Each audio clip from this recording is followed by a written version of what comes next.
konti kasi may mga ka-meeting pa ako kaya na-late ng konti at hindi ko rin alam ask for directions. Kaya yung mga kasamahan ko, si Rosa at saka si Fortunata at saka yung mga kasamahan galing sa Switzerland, nakasalubong ko while waiting for Uber. Sabi nila, Pinoy? O di sabi ko, opo, saan kayo pupunta? Doon po, dito bale. Sabay na ako sa inyo. Ganun po yung Pinoy. What I like about Pinoy is that you're anywhere and everywhere. And as you are anywhere and everywhere, you're always proud to be Pinoy. And I would like to say that because we're always proud to be Pinoy. This morning, and this is I hope you don't mind, the sad part of what I'm going to say. This morning, I came across with several videos, and then there was this press con of PRRD. Patungkol doon sa Pinoy na namatay ata o ginahasa sa Middle East, hindi ko na sasabihin yung bansa. And he was really so sad and angry about what happened. And he felt responsible na mayroong mga ganong klaseng pangyayari sa isang Pinoy labas ng bansa.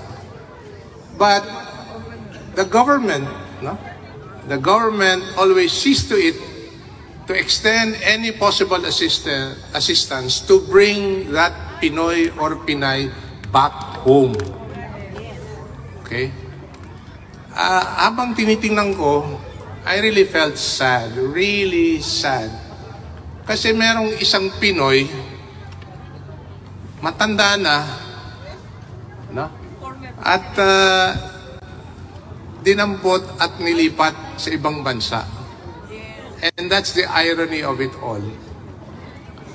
You know, when I was told I'm going to say something before you today, hindi ko naisip yung sinabi ko ngayon kasi nakita ko lang kayo ng umaga. Pero I like to say something about the man whom I've known since 1973. Matagal-tagal na rin po. High school pa ako.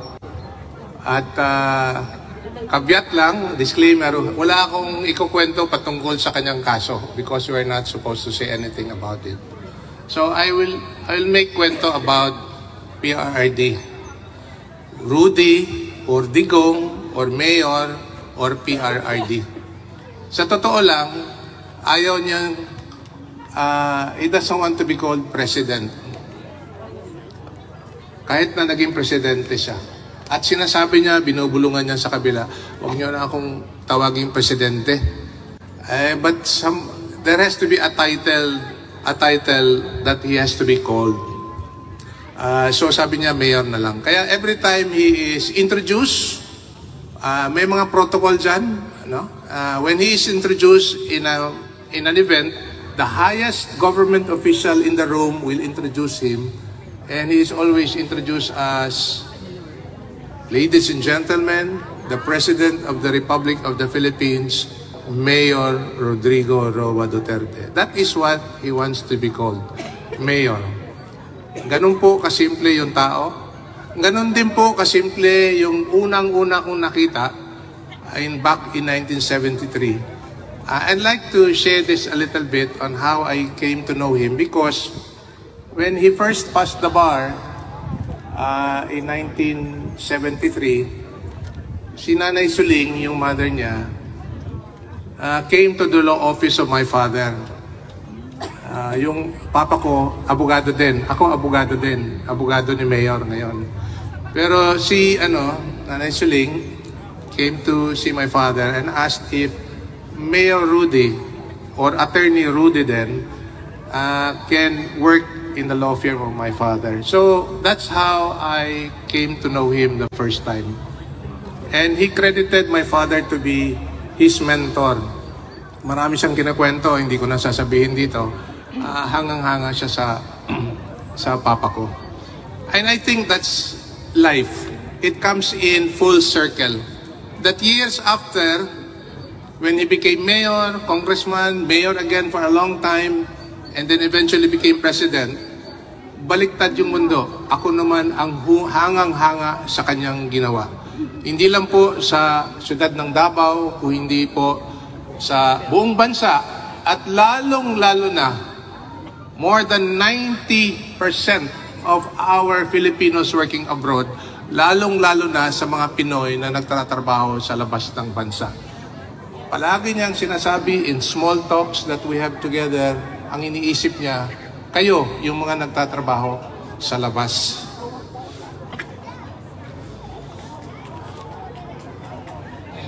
Yes. Duterte!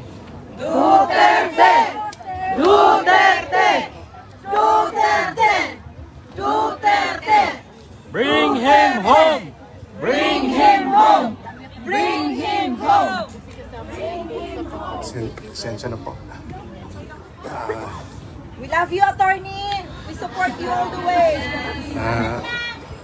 Kasi hanggang ngayon, hindi pa tapos yung, hindi pa ubos. Naubos yung.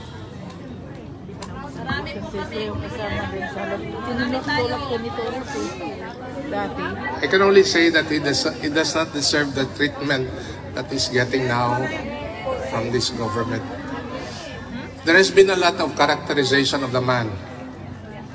Marami silang masasabi sa tao. At lalong-lalo na sa mga kritiko, ang makikita lang nila yung isang bagay na hindi, yung isang bagay, patungkol dito ngayon, hindi ko na i-elaborate.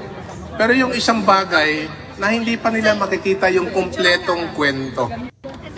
Pero yung karamihan dyan, 90 to 90% of what this man is all about and what he did for the country, yan po ang hindi nakikita ng pagkaliit-liit na segment ng bansa. Kayo po, karamihan dito sa ngayon, at lalong-lalo na sa Pilipinas, mas nakikita nila yung kabuuan ng pagkatao ni Mayor Rudy. Kaya grabe, dagsaan ang ating paniniwala, dagsaan yung pagmamahal sa tao, at pati ako na nakilala ko siya for many years, hindi ako makapaniwala na nung March 28, we had the biggest global birthday celebration of one man. Thanks to you here and everyone else here. Akala ko nga mga 60 locations all across the world. Nabunyag na rin ng gobyerno, 240 locations across the world pala. Pero ang problema, ang binigay nila na numero, 60,000 lang. Yun lang ang sinabi. Pero sa Davao pa lang, which is the epicenter of the global birthday celebration of Tatay Digong, mahigit 300,000 na ang dumalo. At hindi rin sila nagpapahuli, kagaya nung nakita ko sa video nung nakaraan na nag-birthday si Tatay Digong, nagle-lechon kay rito, ay doon din nagle-lechon na libre sa Davao. Pero hindi ka lang talaga kukulangin yung ilang lechon na nagpalibre dahil sa dami ng tao.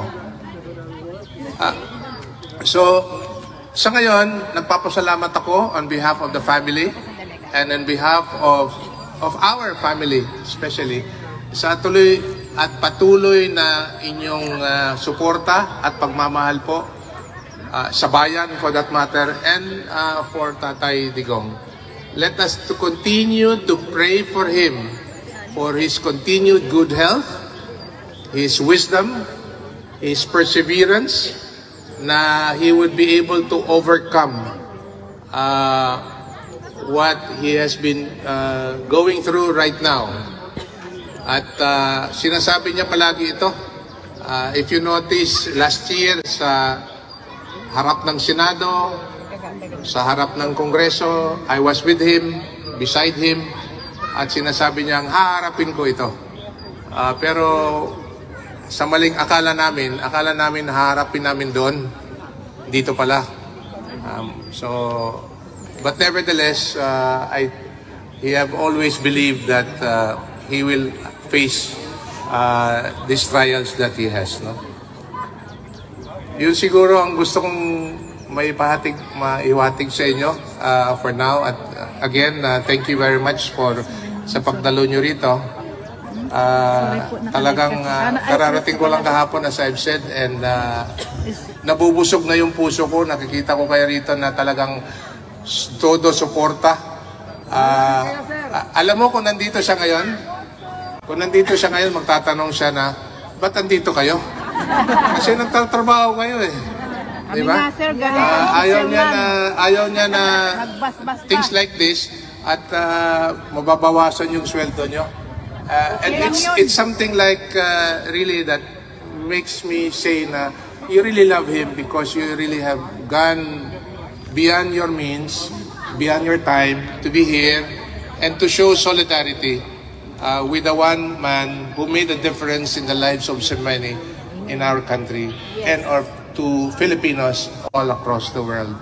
So thank you very much, and God bless us all. God bless you, sir.